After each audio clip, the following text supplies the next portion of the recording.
Hello বন্ধুরা, তো আজ আমরা শিখব ফেসবুক পেজ কি করে বানাতে হয়। তো চলো যাওয়া যাক ফেসবুক অ্যাপে আর দেখে নিয়ে যাক কি করে ফেসবুক পেজ খুলতে হয়। তো আমরা ফেসবুক অ্যাপ্লিকেশনে চলে এসেছি। এরপর যাওয়া যাবে উপরে থ্রি ডট দেখা আছে, থ্রি লাইন যে লাইনগুলো আছে এখানে ক্লিক করবে। ক্লিক করার পরে নিচে আসবে, নিচে আসে দেখো এখানে পেজ বলে একটা অপশান আছে, পেজ বলে লেখা আছে। এই পেজে ক্লিক করবে। পেজে ক্লিক করার পর দেখো এখানে ক্রিয়েট পেজ বলে লেখা আছে, এই ক্রিয়েট পেজে ক্লিক করবে। ক্লিক করার পর গেট স্টার্টে ক্লিক করবে। এখানে পেজ নেম দিতে হবে।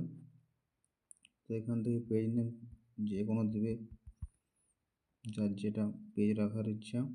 এখান থেকে নেক্সট করবে। নেক্সট করার পর ক্যাটাগরি সিলেক্ট করতে হবে। ক্যাটাগরি এখান থেকে যে কোনো একটা সিলেক্ট করবে, যে ক্যাটাগরিতে পেজটা করবে সেই ক্যাটাগরিতে তোমাকে সিলেক্ট করতে হবে। ক্যাটাগরি সিলেক্ট করার পরে নেক্সট করবে। দাঁড়া লোডিং দিচ্ছে। নেক্সট এটা আসবে।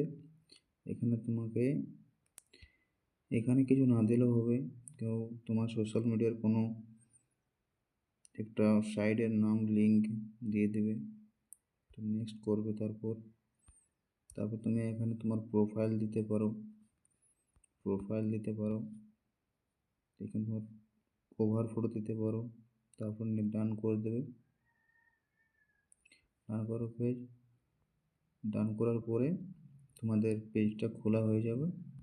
এখান থেকে সব কিছু এখান থেকে পোস্ট হবে, সব কিছু এখান থেকে করা